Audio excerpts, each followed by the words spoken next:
You all know the story in Matthew 2 where Herod has the babies killed. Все вы помните историю из Матфея 2 главы, где Ирод постановил убить деточек. A lot of historians have a problem with this story though. У многих историков при этом проблемы с этой историей. They say that because it's only found in Matthew, then it probably didn't happen. Они говорят, что поскольку только в Евангелии от Матфея записано это событие, то, наверное, в реальности его и не происходило. Some kind of propaganda against Herod. Какая-то пропаганда антииродовская просто.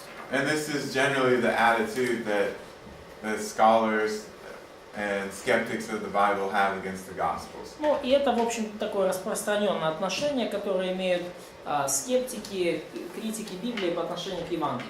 There's a section of the Gospels that isn't attested by some outside source. They're likely to say it didn't happen. Если какой-то раздел Евангелия не подтвержден внешним другим светским источником, то они обычно говорят, наверное, этого не происходило. Or if there's anything supernatural, then they say it didn't happen. Или то же самое, если что-то сверхъестественное, какое-то чудо происходит, они говорят, скорее всего, этого не случилось в реальности. We'll address that later, but in general, the ancients didn't have a problem with the supernatural. Мы больше об этом поговорим позже, но в целом у людей древности не было особых проблем со сверхъестественными событиями. This is an ideology that came about during the Enlightenment period.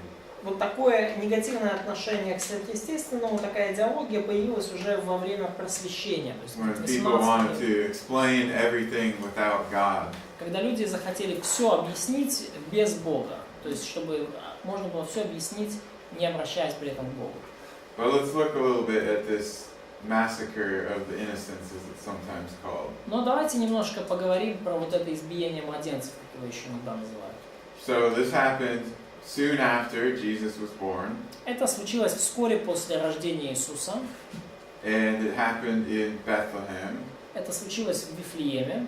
Bethlehem, by the way, at that time was just a small village. Вифлеем в это время, кстати, был всего лишь таким маленьким селом. About a 10-kilometer walk from Jerusalem. Может быть, в 10 километрах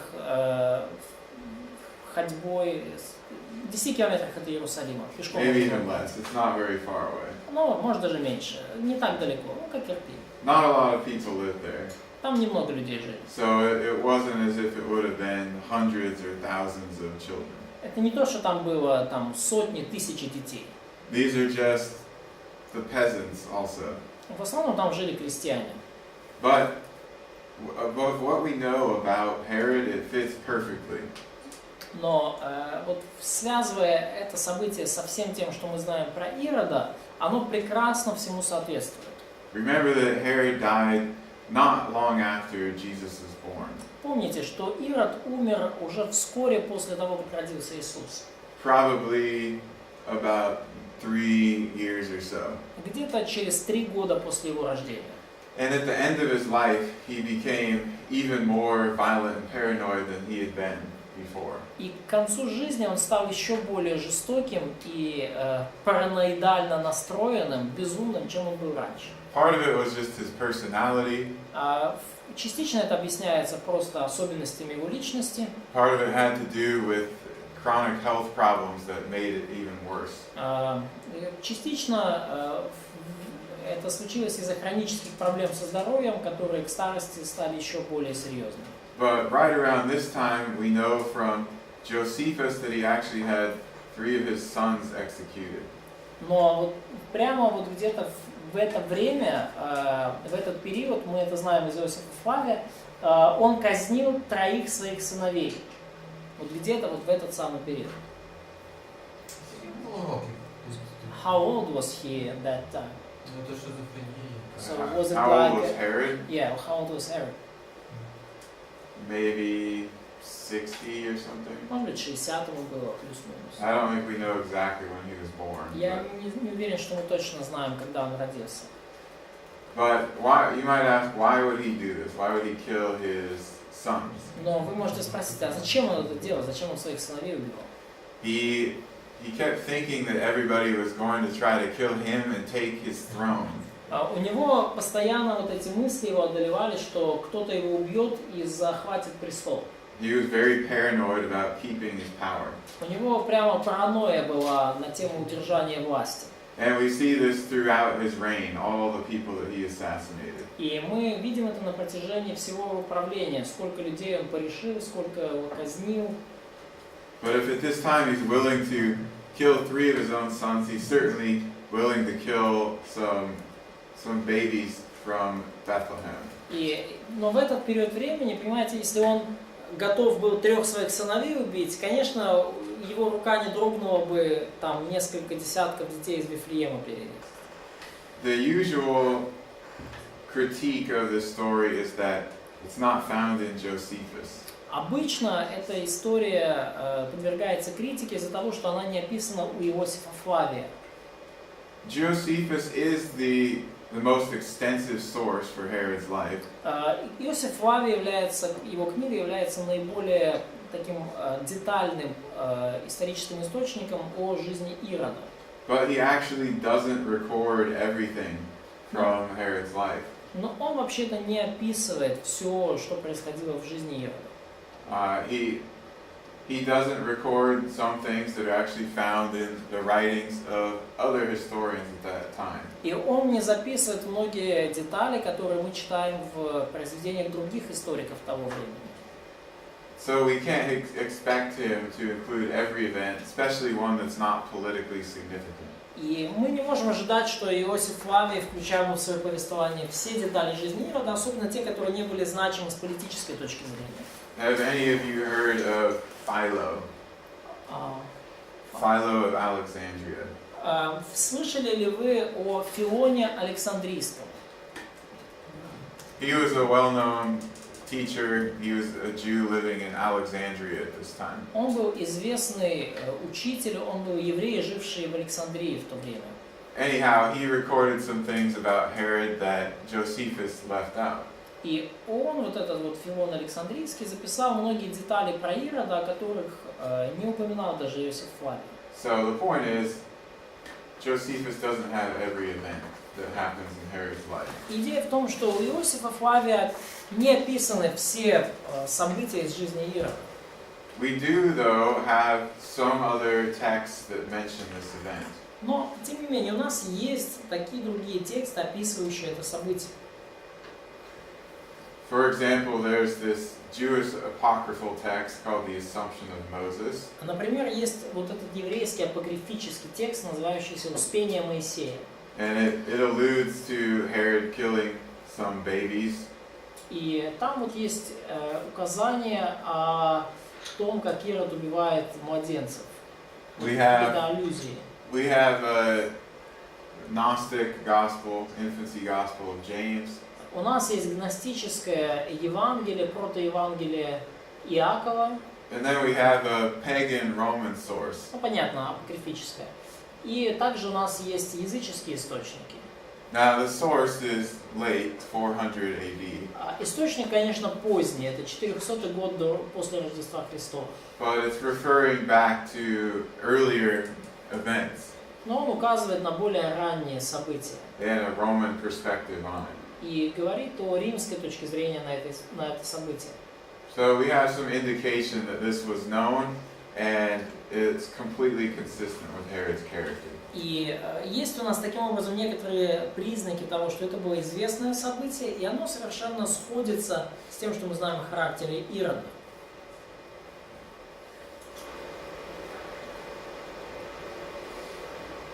Now, as I mentioned, Herod was a big builder. И как я уже упоминал, Ирод был крупным таким видным строителем. He built all over his kingdom and actually even beyond his kingdom. Он строил большие объекты на территории всего своего царства и даже за его пределами. But his most impressive construction project was the temple. Но, конечно, наиболее впечатляющий его строительный проект это был храм. Josephus tells us that he replaced every stone. Иосиф Флавий говорит, что он там заменил каждый камень. He So- replaced that was an older temple, and he just changed every stone there. Yeah. То есть он как бы от старого храма не оставил ничего, он положил все новые камни туда. Даже основание или основание осталось? So what about foundation? Did he change the foundation also? Mhm. Да. So this is Herod's temple, or a model of Herod's temple. Вот это вот, образец, модель храма времен Ирода. And he expanded the platform on which the temple sat. И он расширил вот эту платформу, на которой был поставлен храм. He made everything very, very nice, first rate. Он все сделал по высшему разряду, все выглядело очень-очень красиво. Probably much nicer than Zerubbabel's temple.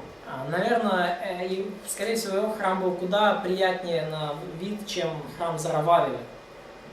Closer to Solomon's temple. Что-то, наверное, было близко к храму Соломона. Except for this area was much bigger under Herod than Solomon. Затем лишь исключением, что вот эта территория возле храма при Ироде была куда больше, чем она была при Соломоне. In fact, there's some size similarities between what Herod built and what Ezekiel talks about. И, кстати, есть даже некоторые сходства в размере между тем, что построил Ирод, и то, что описывал Иезекииль. So maybe Herod was trying to make it as great as that.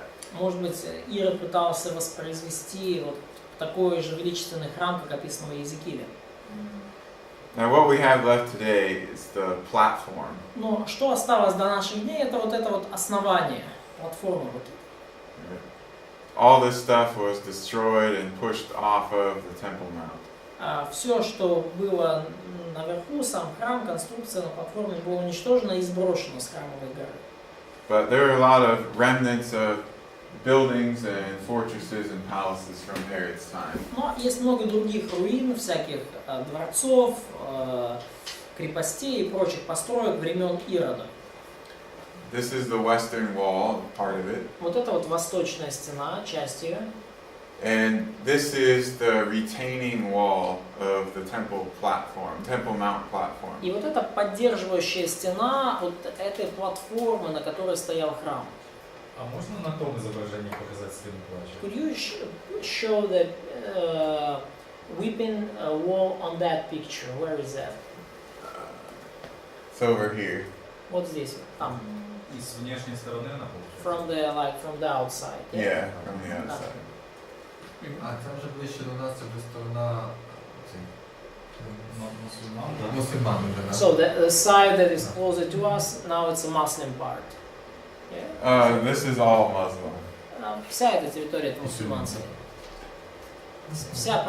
So the Jewish part is just this retaining wall, like the other side. Yeah. То есть евреям только вот эта стена плача, только С той стороны. вся эта территория сейчас А под мусульмане мусульманской. не хотят разрушить эту стену плача?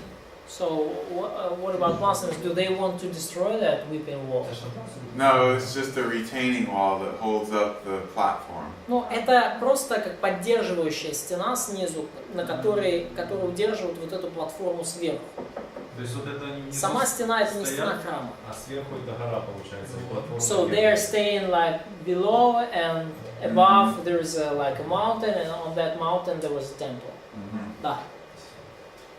зруйнують стіну, зруйнують свою мечеть. So So some of if they the will destroy that wall, they will basically could destroy their mosque there. yeah, it would all crumble down. Да, но она там тогда вся поползет. Okay, so at the bottom, you see some very large stones. И видите, внизу там очень крупные камни. You see the stones change as you go higher up. И чем выше поднимаемся, вы видите, тем камни уже меняются, становится меньше. That's because it's been rebuilt over the centuries. Почему? Потому что в течение столетий эта стена перестраивалась. So down here you have some building from the time of Herod. И внизу мы видим вот постройку времен Ирода как раз.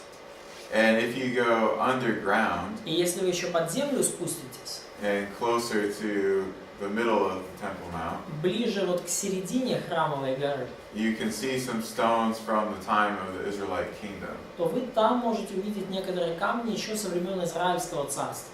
because the platform wasn't as big during the time of Solomon and Hezekiah. Поскольку платформа сама не была такой большой во времена Соломона и Езекии.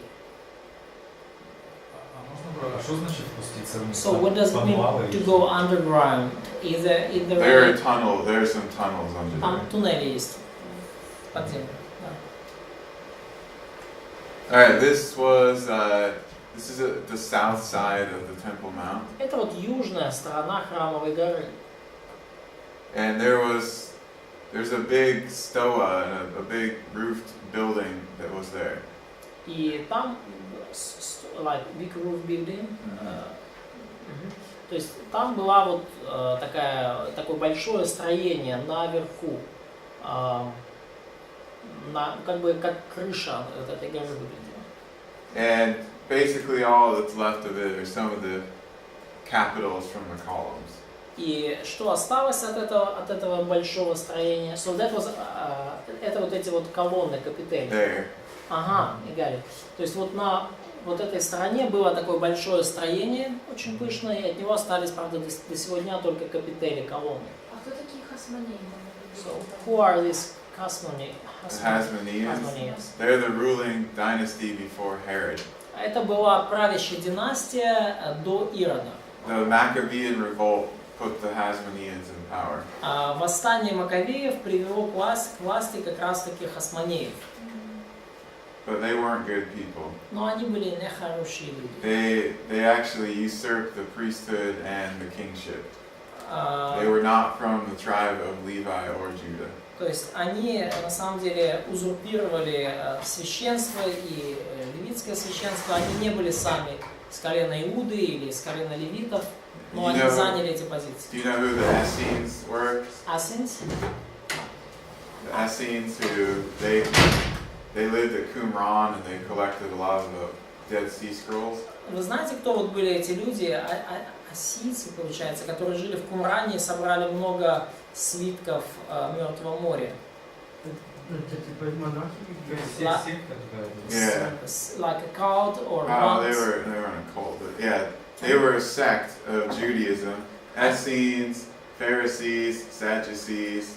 Они, да, они не были, но они не были сектой, so they were just one of the directions of Judaism. Yes. Были разные направления в иудаизме, вот эти ассийцы, если я правильно понимаю, и фарисеи, саддукеи. They separated themselves almost completely from society. Они практически полностью отделили себя от Есеи, я прошу прощения, Есеи. Они себя полностью отделили от общества. Есеи, фарисеи, саддукеи, разные направления иудаизма. Anyhow, they had a very low opinion of the Hasmoneans. They thought they were a bad group. И вот эти есеи, которые ушли в такое отшельничество, они очень плохо думали о хасмонеях. Они считали их просто очень... Because they had no right to the throne or to the priesthood, but they took over both of those positions. Они считали их узурпаторами, потому что у тех не было прав ни на престол, ни на священство, но они заняли вот и то, и другое положение. So here И вот здесь, is here, то есть вот эта вот часть. and this is where the Sanhedrin met late in the life of Jesus. Вот в этой части храма собирался Синедрион, вот в более уже поздний период жизни Иисуса. Up on the Temple Mount near the temple. Вот прямо на Храмовой горе, рядом с храмом. This area is also where many of the sacrificial animals were sold and money was changed. Вот на этой территории также продавалось много жертвенных животных и обменивались деньги. But when Jesus threw the money changers out of the temple itself, Но когда Иисус вышвырнул из самого храма миновщиков и продавцов, probably they were in the court here. скорее всего, они находились вот в этом дворе, вот здесь. All right. А территория для язычников это там... So, was it like a Gentile court there? Out here was. Ну вот здесь вот был двор язычников. But then in here they had subdivided courts. Но здесь там уже были разделены дворы. Only Israelites could go in here, and then Только Through the next израильтяне, gate, only the priests. только израильтяне могли войти вот в этот внутренний двор, и только священники могли войти в самый внутрь. А получается, там был сначала женский двор, да, потом мужской. So did they have like women's court there? Yeah, that would have been right out here. Это вот там вот было. So when people say that these seller, money exchangers and like animal salesmen, they were doing that in the Gentile court. Yeah, mostly they were out here. So this was the place where Jesus threw them away. Well, I think in one of the episodes, they're actually in the court of Israel. So they're kind of in the temple. Да, то есть, ну, как минимум в одном из эпизодов, когда Иисус очищает храм, он делает это вот уже на территории еврейской, то есть есть признаки в тексте, что он уже в самом храме. He says, "My Father's house." That to me indicates that it's really talking about the actual temple complex itself. Он говорит, что дом отца моего, и кажется, он имеет в виду как раз именно сам храм реальный. У мене там питання одне було по язичникам, куди вони, там на попередній слайд, там написано, що язичницькі статуетки, куди вони ставили? Римляне вместо Да. храма поставили статуэтки богов и Да, бо там... So, but that was my question on a previous slide. It was written that Romans put their own statues somewhere in the temple area. So what was the place that they put them? По слайдам, да, вопрос был? Да, там попередній. Could you go on previous slide? Вот, римляне разрушили. Да, и затем установили статуи богов Like, императором на его. это уже после 70-го года. So they put these statues of their gods and emperors after destruction of Jerusalem on that place. Yes. Это после уже разрушения. В 70-м году. На В місце храму. 70-м году, да. So that was kind of desecration of that place. Well, it was already desecrated. Hadrian planned to build a temple to Jupiter there, but then he didn't. Ну, вообще-то и римляне изначально вообще планировали там храм Юпитера на этом месте поставить, но потом передумали. Probably the only thing that was up there was a statue of Hadrian and then a statue of the next emperor, Antonius Pius.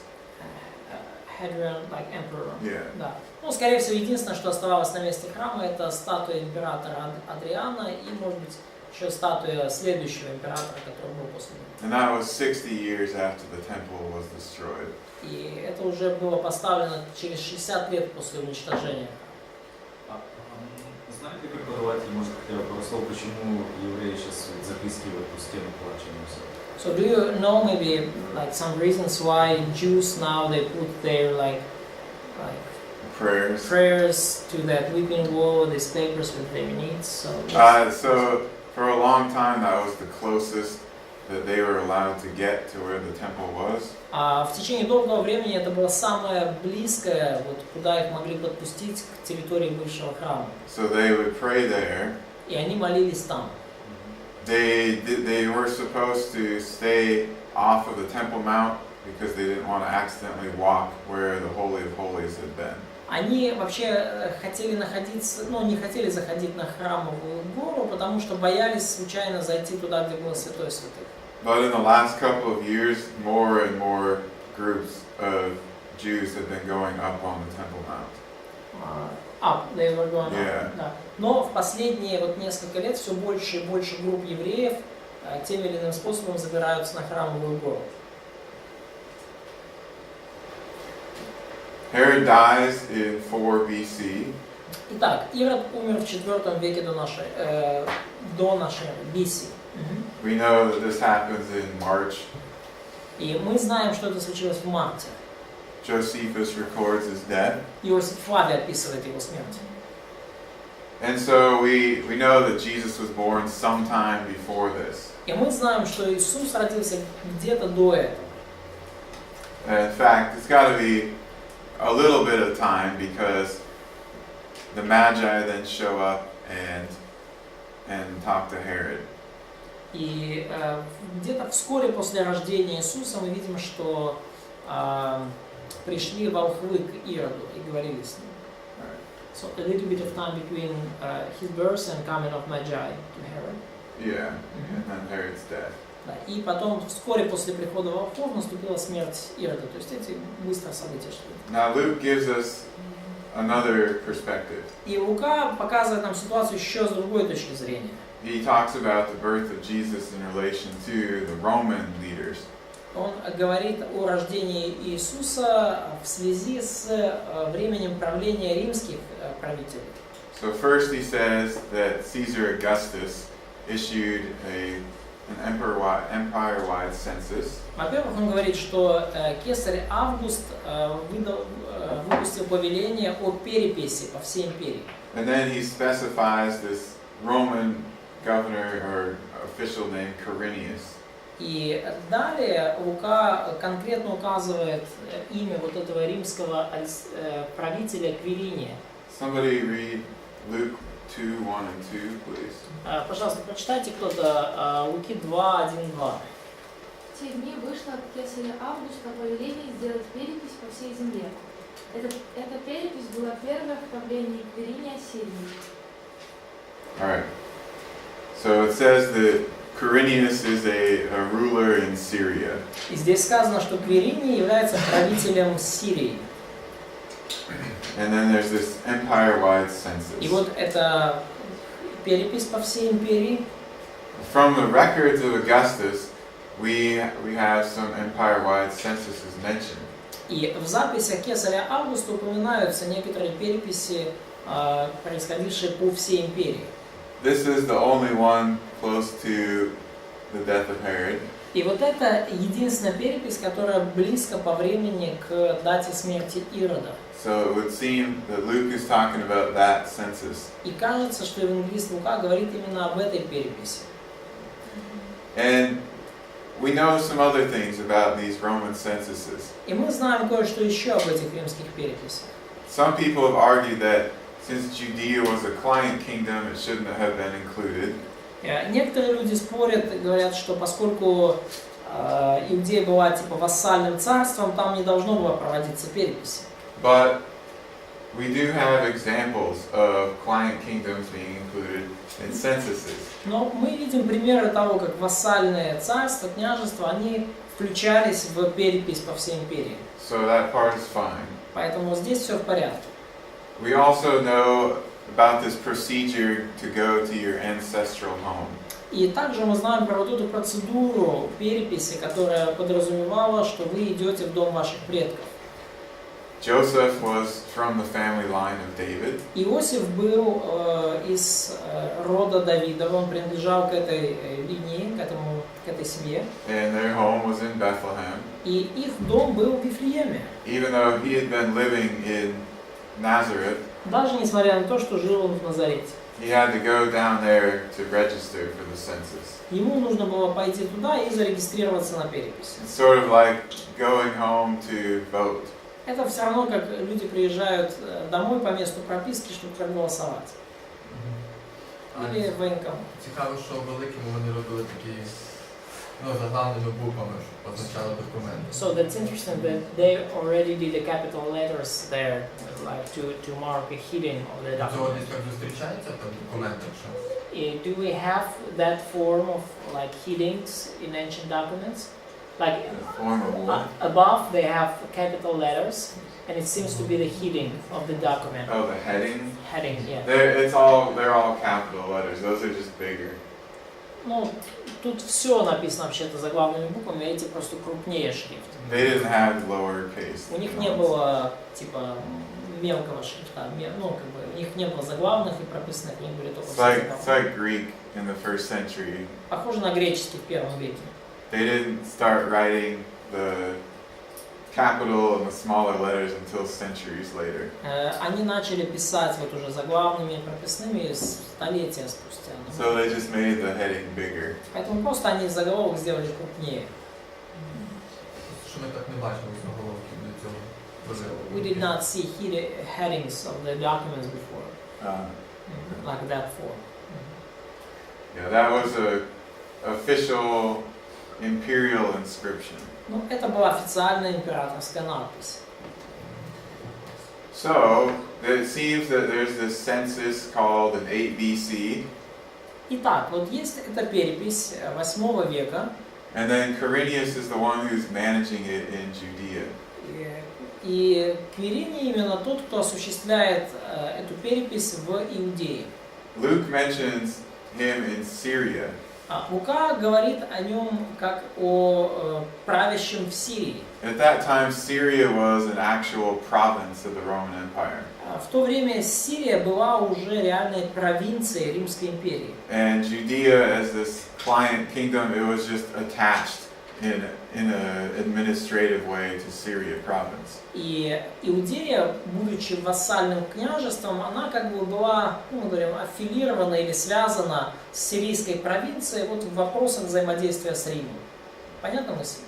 Они как бы вассальное, типа, чуть царство с какой-то долей самостоятельности, но в административных вопросах, когда речь идет о том, как часть империи, они связаны с ближайшей провинцией Сирии.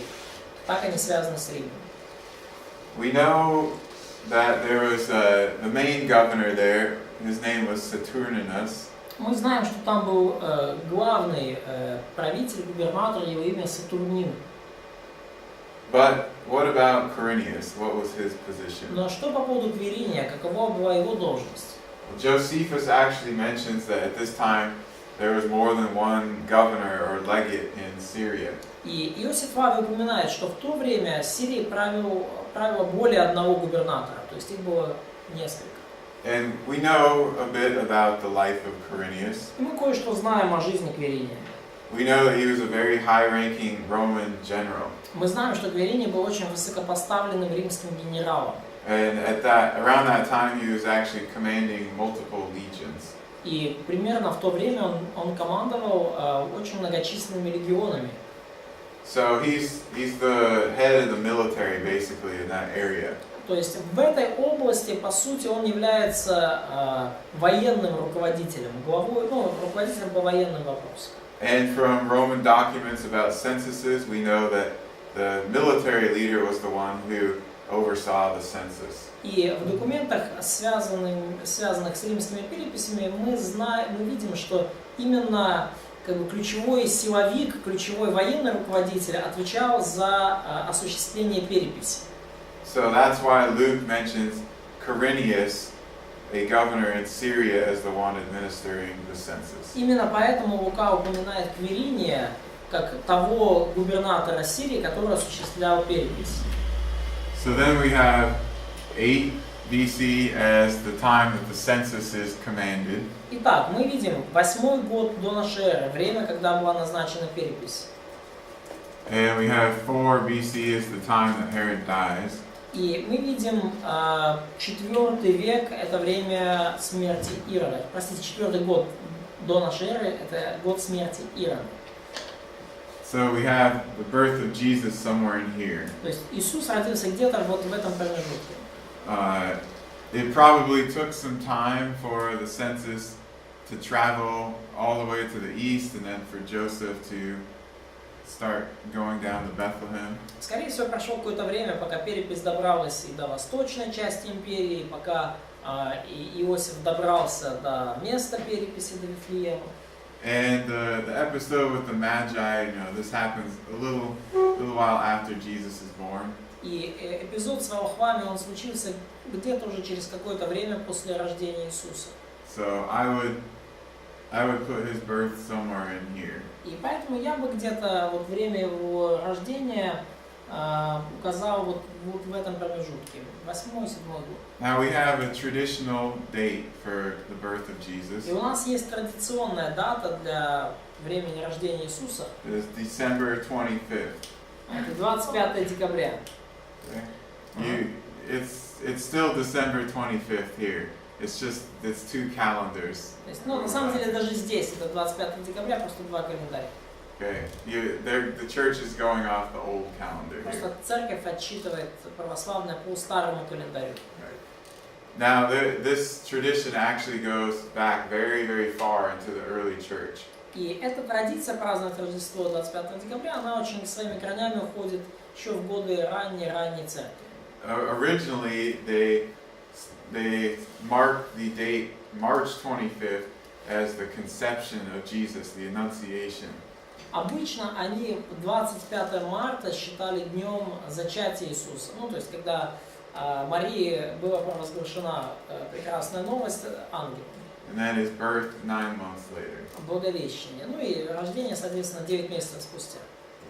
So there is a very, very early church tradition for that approximate date. То есть есть вот весьма такая ранняя церковная традиция для этой примерной, конечно же, даты. So if he's born in December, then probably December 8 or December 7 BC. И если он родился в декабре, то скорее это где-то было или в декабре 8 года, либо в декабре 7 года. After this, they go to Jerusalem, После этого они пошли в Иерусалим. where they present him at the temple. Они его там принесли, представили в храме. We read that in Luke. Мы читаем об этом в Евангелии от Луки. And then what does Luke say? И потом, что дальше Лука говорит? Что, короче, нужно бежать в Египет. That they should flee to Egypt. Not yet. They go to Nazareth first. Они сначала пошли в Назарет. So then they go to Nazareth, Потом они идут в Назарет. and that is probably when the Magi come. И, видимо, в это время пришли волхвы. In Matthew 2, when the Magi visit, Jesus is described as a child or an infant, not a baby. А в Матфея 2 главе, когда волхвы посетили Иисуса, он описан уже как ребенок, но не совсем как младенец, но не как новорожденный. Я прошу прощения, как ребенок, но не как новорожденный младенец. Then they go to Egypt. И тогда уже они сбегают в Египет. Маги, понятно, звал. And then Herod dies. Потом Ирод умирает. And then they go back to Nazareth. И они возвращаются назад в Назарет. Йому десь приписують 10-11 років, так? Що? Ісусу. В смысле? Ну, коли він був в храмі Луки, те, що ми бачимо, той епізод. So he was like 10 or 12 years old when he was in a temple, like debating or discussing with the wise men there. With the scholars. Scholars, yeah. Yeah, he was probably 12 or something. Yeah. Ну, где-то было лет 12, когда он там вел глубокие дискуссии с книжниками. Yeah. А можно уточнить вопрос по военачальнику? So can I clarify the question with this military leader? Yes. Quirinius? Там написано, кто такой легат, я не помню, что это слово значит. So it's written, there is a word legatus mentioned. Ну, это написано, что это Квирини была, что это означает? And it's written that Quirinius was the actual legate. So what does it mean? A legate, that was the Latin word or the Roman term for a governor, basically. Ну, легат — это такой римский, латинский термин для губернатора. Came from a general in the Roman army, basically. И этот термин произошел от звания, термина для звания генерала в римской армии. And it was also a term sometimes used for the civil governor, the provincial governor. Но также этот термин использовался для обозначения гражданского губернатора, руководителя провинции. So did they have like civil rulers of Union and they're like more like because they had generals who were in charge of a legion or multiple legions who were functioning sort of independently sometimes, and then each province would have its own governor. Now they had two different types of provinces. Senate or an emperor province, and these guys would sometimes have legions under their command, but they didn't always have legions stationed in a province. Ну, там вообще эта система была сложная, то есть иногда, например, в какой-то провинции располагался легион, и у этого легиона был свой легат, да, свой, и иногда этот легат мог становиться, своего рода губернатором этой области. Вот. Но у них там было еще сложно, потому что провинции были разные, были провинции, подчиненные сенату, и там были уже легионы, которые действовали под руководством из Рима, а были легионы, которые были под независимым руководством легатов. Преподаватель вот это имел в виду, что он был военно-начальником, да? So the Quirinius was the military, like the legate or military leader in that sense. So he was in charge of legion, state in Syria. Yes. So, да, то есть он был, Квириний был руководителем легиона, который располагался в Сирии. И в то же время губернатором, да? And also he was doing some government, performing some government responsibilities. Well, the census was something that the military carried out, so yes. Перепись была занятием, которое возлагалось на военных руководителей. Да, в этом касательно переписи, да, на него были возложены эти обязанности. That was just the way that the Romans did that. Ну, именно так это было римлян. Like, military guys are usually more detailed and more disciplined. Yeah, I guess. Потому что военные более дисциплинированные, более такие точные. Перепись проще было им доверить. Четкие папы. Now Matthew and Luke both tell us Jesus was born in Bethlehem. И Матфей, и Лука, и тот, и другой говорят нам, что Иисус был рожден в Вифлееме. And in fact, Bethlehem is mentioned as the birthplace of Jesus once in John also. И также в Евангелии от Иоанна один раз упомянут Вифлеем как место рождения Иисуса. Like many of the places associated with Jesus, there's an ancient church built there. Как и во многих других местах, связанных с жизнью Иисуса, там в Вифлееме построена церквушка, церковь, древняя церковь. All of these official churches started getting built at the time of Emperor Constantine. Все вот эти уже официальные церкви, конечно же, церковные здания начали строиться при императоре Константине.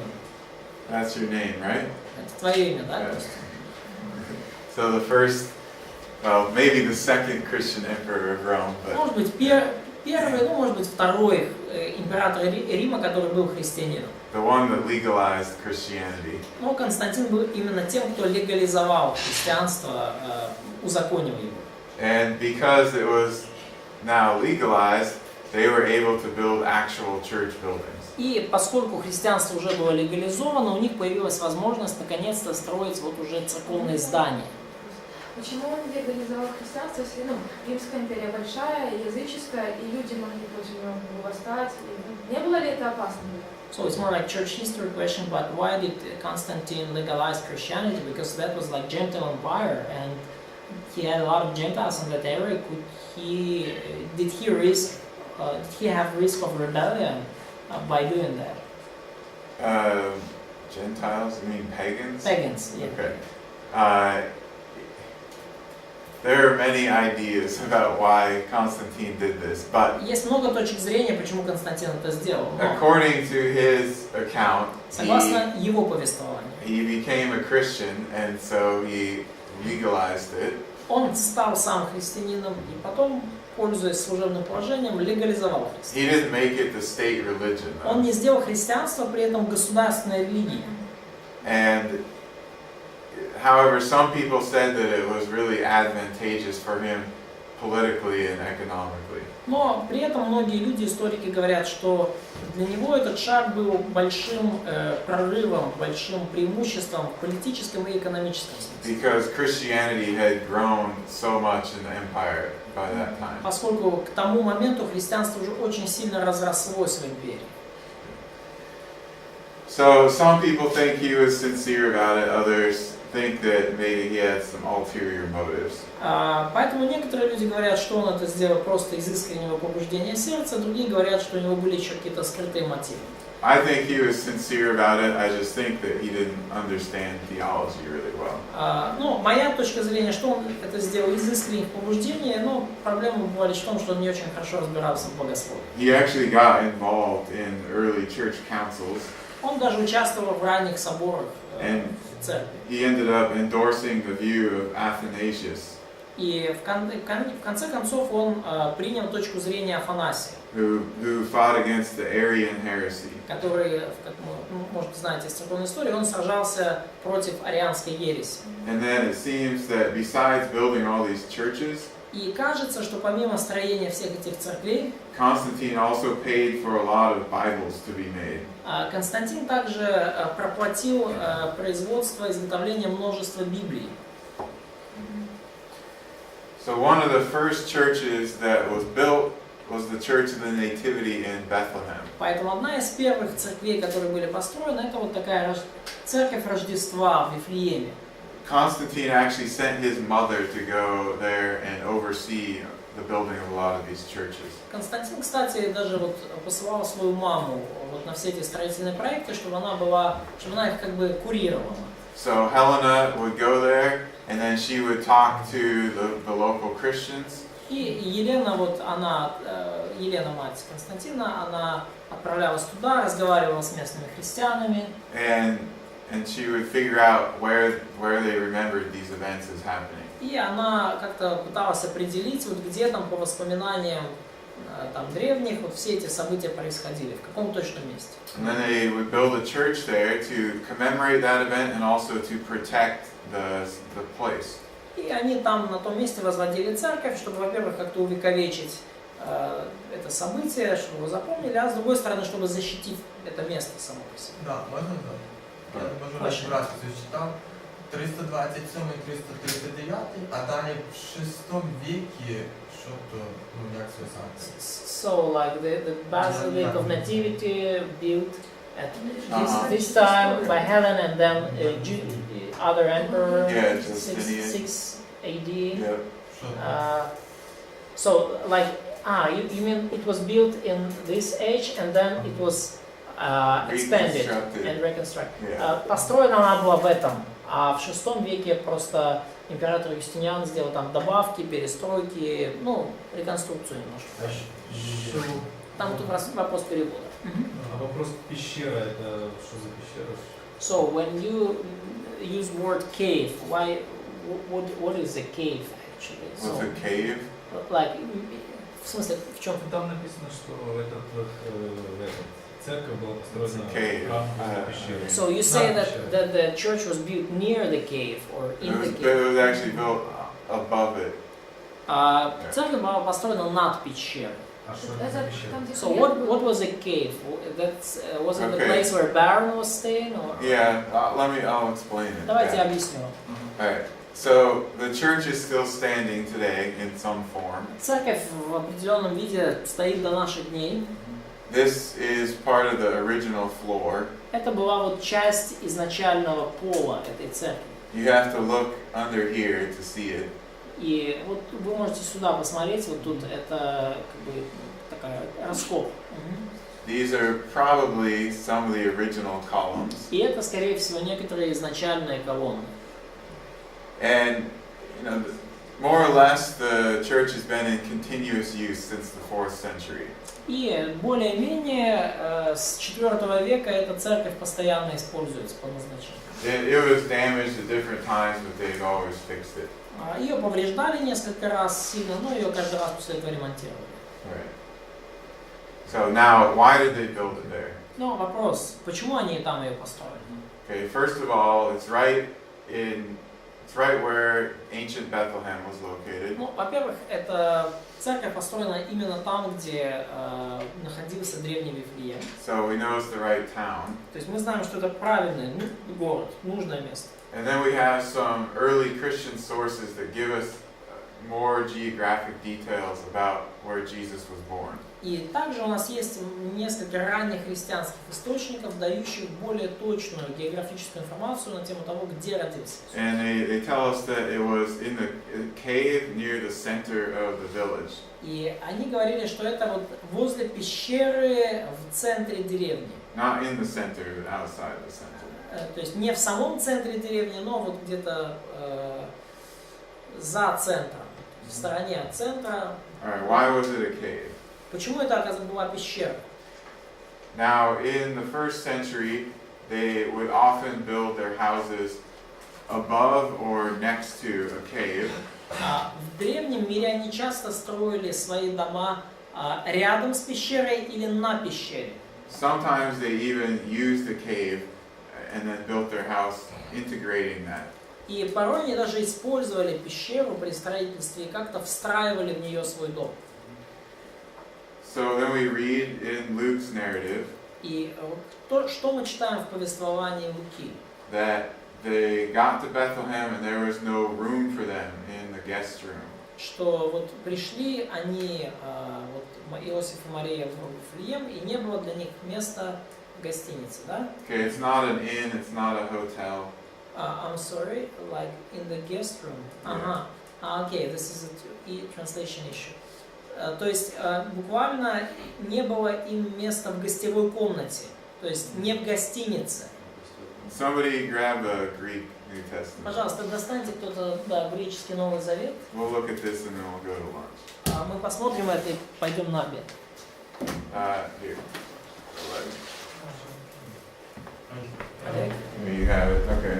I want somebody else to look it up. Так, кто-то. So go to Luke 7, 2, 3 through 5, or sorry, 2, 6 and 7, and then someone else go to Luke 22:11. Значит, кто-то откройте Луки 2, 6, 7, а еще кто-то откройте Луки 22, 11. И Луки 20. 22, 11 и Луки 2, 6, 7. Интересно. Okay, so if you look at those two passages, То есть, если вы посмотрите на эти два отрывка, you see that the word there for this room that they go stay in is kataluma.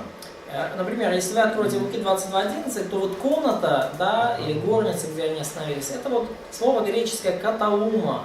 Someone read Luke 22:11 in Russian. Прочитайте кто-то 22, 11 на русском. И скажите хозяину дома. Ну, на русском. Ну, не Скажите важно. хозяину дома. Это российский. Учитель говорит тебе, где комната, в которой бы мне есть Пасху с учениками моими. Это российский. Okay, so does it say guest room there? То есть говорится, что там, там гостевая комната. It doesn't say guest room. What's it say? То же самое. Just a room.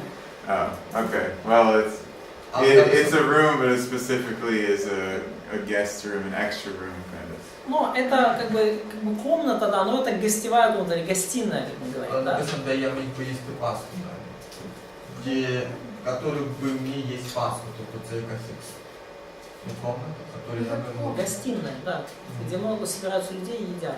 Now, Це точно. now somebody look up Luke 10:34 in Greek and in Russian. Luke 10:34. Теперь посмотрите Луки 10:34 на греческом и на русском. 10:34. Читайте на русском. О, тут уже гостиница. Go ahead and read it in Russian. Читайте, почитайте на русском или И украинском. пойдя, привязал ему раны, возливая масло и вино, и посадил его на своего осла, привез его в гостиницу и позаботился о нем. What's the word they use there? They It's a say inn. hotel in. Yeah. Okay. Good. All right. Now, if you look at the Greek, Если вы посмотрите на греческий язык здесь, the word kataluma is not in that verse. то здесь не используется слово каталума, It's another word, pandakeon. а здесь другое слово пандакион. This is an inn. This is like a hotel. Вот это вот точно гостиница, отель. Okay. So, in the birth of Jesus, we're talking about a room in somebody's house. Когда мы говорим о рождении Иисуса, мы говорим о комнате, гостиной в чьем-то доме. And if we just apply what we know about the historical context and logic, it's probably the family of Joseph. И если мы просто применим банальное знание исторического контекста и просто банальную логику, скорее всего, это был дом родственников Иосифа. Everybody else who isn't living in Bethlehem, they have to go there to register for the census also. То есть все те другие, кто не жил в Вифлееме, они тоже должны были прийти на перепись. And Joseph and Mary are coming all the way from Nazareth in the north. А Иосиф и Мария, они тянулись аж с самого севера, да, с Назарета. Probably traveling slower too because she's 9 months pregnant. И также, скорее всего, они очень медленно двигались, поскольку она аж на 9 месяце. So by the time they get there, there's no more space for them in the house. Поэтому к моменту, когда они прибыли, понятно, что уже места для них в доме не осталось. But they do have this barn, which is in the cave. Но у них был вот этот как хлев в пещере. да? where they keep the animals at night. Там, где они ночью держали животных. So that's how they end up in this cave, in this barn attached to the house. Вот как они оказались в этой пещере, да, или в хлеву, связанном с домом. And that's where the early Christians remembered Jesus as being born. И вот именно в этом месте, как по воспоминаниям ранних христиан, был рожден Иисус. But let's, yeah. Можно вопрос вот в связи с этим? Ну просто, если это были родственники, Мария была беременная, то и вот преподаватель нам показывал, что этот хлев был в доме прям встроен, ну, правда, еще раньше, то может ли вот в некоторых проповедях говорят, что это был хлев, там грязно, там все это, или культура все-таки говорит, что там было ну, более-менее нормально? So, in a lot of sermons, preachers say, so this was barren, it was dirty, there were animals, like all the excrements, etc. But we saw like such barns in Israel houses, they were part of the house, and like she was pregnant, and Joseph relatives was there, so we say that probably that was clean enough at least to give birth to the child. Yeah, Israelite culture was fairly clean and organized, so I don't think it was a horrible. Ну, вообще израильская культура в целом была очень такая чистоплотная и организованная, поэтому я не думаю, что там был какой-то вообще жуткий беспорядок и вонь и все остальное. It wouldn't have been as nice as the room in the house, but it wouldn't have been like a garbage dump. Это не было, конечно, там так круто, как просто отдельная комната в доме, но это тоже не была какая-то помойка или мусорка, да? А почему Мария все-таки беременная? У нее какие-то должны быть привилегии, ну, кого-то могли другого из родственников туда принять. But it still seems strange, especially for ladies. She was pregnant, and like, did any relatives could like give a favor to her? Може, щоб не занечистити. It is strange, but Это странно. So, что? Не занечистити, ну, якби, тоді ж Maybe they count her as unclean ritually. they could. Well, if she was going to have the baby, yes. Ну, если она Also, собиралась родить, то да, она. There's the social stigma of they're still betrothed at that point, and They are just engaged, not married. yeah, they're like something's wrong here because she got pregnant before they got married. Ну и тут еще опять же общественная такая стигма, общественное давление. Ну, они еще обручены, они еще не муж и жена. Maybe they Она wanted уже to hide беременная. her. А? Maybe they wanted to hide her. Может быть, они как-то хотели это дело спрятать, да, от широкой публики. Может быть, как бы им казалось, что что-то здесь нечисто. We could come up with some different explanations, but Мы можем what we привести know for разные sure is объяснения. that there wasn't room in the house, and they put them in the barn, basically. Ну, что мы точно знаем из текста, в доме комнаты свободной не было, и их поместили в хлев для жен.